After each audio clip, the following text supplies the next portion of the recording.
Hello, my lovely art historians. Welcome. We are now in Module 9, 19th Century Europe, Part 1 and 2. And this is 19th Century Europe, Part 1, 9.01, Romanticism and Realism. So for this unit, we are looking at 8 core works and 5 supplemental works with the date range of around like 1808 to 1863. And so Romanticism and Realism are kind of originating in somewhat different areas, but generally all Europe. So the Romanticism is originating out and mostly centralized around Western Europe, in like Britain and France and Germany, and Realism was mostly just in France. So we've got a lot of paintings. And some supplemental works. So for Romanticism, we have Géricault's Raft of the Medusa.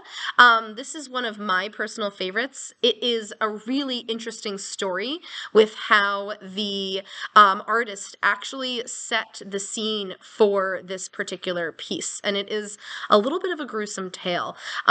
So I'll get back to that though. Let's talk about the eras first and some of the other works of art. So we also have Goya's The 3rd of May in Madrid.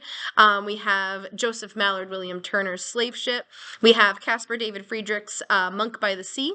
And then in terms of realism, we have Courbet's The Stonebreakers, Bonhauer's Plowing in the Nivernais, and we have Millet's The Gleaners, as well as Manet's Olympia. And our supplemental works include Eugene Delacroix's Liberty Leading the People, as well as his Women of Algiers in Their Apartment. We have Goya's The Sleep of Reason Produces Monsters, another one of my favorites, and John Constable's The Haywain, and Courbet's A Burial at Ornans. So before I talk a little bit more about some of the pieces that I think are really just totally interesting and amazing, let's discuss a little bit more about what Romanticism means and what realism means. So Romanticism, it extended from the late 18th century to the mid-19th century, and it put a lot of emphasis on emotion and imagination. It really celebrated these very intense emotions of intuition and the power of imagination over reason, which is very, very in contrast to the Enlightenment's focus on rationality and science. So nature is now being depicted as awe-inspiring, mysterious, and sometimes terrifying. The sublime in nature was celebrated, and it was a key theme as it reflects the human smallness compared to the vast and powerful landscapes. This is an approach that is very traditional within some of the Asian cultures. Japan does a lot of this, as you've seen, where we have huge, huge nature compared to teeny tiny humans, just to further emphasize the point that, nature is all powerful. So the Romantics here, though, are celebrating the individual and are often portraying heroes, artists, and outcasts with unique personalities and very unique struggles. Many artists are also exploring local folklore, legends, and national identity, which is really adding to a cultural and sometimes even patriotic element to the work. Interest in the mysterious and the supernatural was incredibly common at this time in regards to theme, along with other themes of exotic lands or ancient civilizations even as well. So after Romanticism, the pendulum of art history swings in the opposite way. So Romanticism is really looking at the world with these rose-colored glasses, and so we are taking a very opposite approach moving into realism. So beginning in the mid-19th century, there is a focus on everyday life. Realism is seeking to depict everyday scenes, ordinary people, no idealization, and less of a focus on the unvarnishing of truth, focusing more on the unvarnishing of truth and less of the dramatic, romanticized view of subjects. So painting things really more, or depicting things more plainly as you would see them in real life.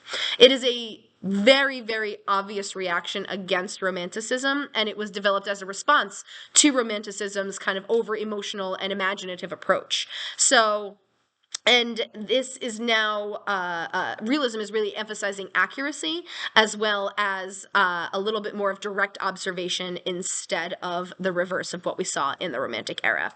Many realist artists are highlighting the struggles of the working class, and they are really thinking about themes in regards to socialism. Realists were absolutely looking at poverty and social issues and tried to align their work with contemporary political movements. like socialism. And realists were really strongly influenced by scientific advances, but they're aiming for more objectivity, less wonder and amazement. So they are using realistic proportions. They're also doing a lot of more realistic details at things as is, and not kind of painting it to look like we wish it would, like photoshopped in a way. We're avoiding that very much so. So realist painters are also using more muted colors and earthy tones and natural lighting, trying to get that sense of authenticity. And these two movements, though, as a whole, the reason that they're paired together is because they play a very significant role in shaping modern art and setting the stage for later movements like Impressionism and Symbolism. And because they build so strongly off one another in their contrast, it's important to study them together, especially within the very close time frame that they were existing. So back to some of those works, the Raft of the Medusa is a very interesting one. It is the tale of a ship that did run aground, and some of the people on board ended up making these makeshift rafts. Many of them passed away. Many people on the rafts did not survive either, and so what really ended up happening was there was not a lot of supply of food, but plenty of wine. So you have a whole bunch of starving people, a little overly indulged in their wine and trying to survive for like almost 2 weeks, I believe it was, when Jericho actually went to start setting up his composition for this piece or the arrangement of things in this space. He actually went to the very few survivors of this shipwreck of the Medusa. And in talking with them a little bit more, he also learned of this is an example of the most depraved, most horrific human behavior in the history when faced with the battle between life and death and survival. So it is very dark, it is very deep, and the fact that Jericho is using the survivors as models for his work, getting things so accurate in a way that kind of feels like realism, he is portraying it in a very romantic point of view. When we take a look at some of the other ones, you'll love Goya and his emotionality that he puts into his pieces. Slave Ship is a super interesting one. I have some pictures posted to show you a couple of other artists' approach for how the people being transported were arranged on the ships. It is absolutely soul-crushing and heartbreaking. So these are the pieces of artwork that are really going to make you feel stuff, which, you know, my favorite part about art is when it connects with many people and when it evokes a very strong emotion. I like to be able to connect with the work in that way through my feelings. So Courbet's Stonebreakers is another cool one. I have a picture posted in the Carpino corner of a recreation that I saw. Unfortunately, the original was destroyed during World War II. And of course, we have The Gleaners, which is a classic by Millet, and Monet's Olympia. I got the chance to see in the Met. It was awesome. So go ahead and take a look at that, and I will see you again for the second half of this module. Bye, everyone.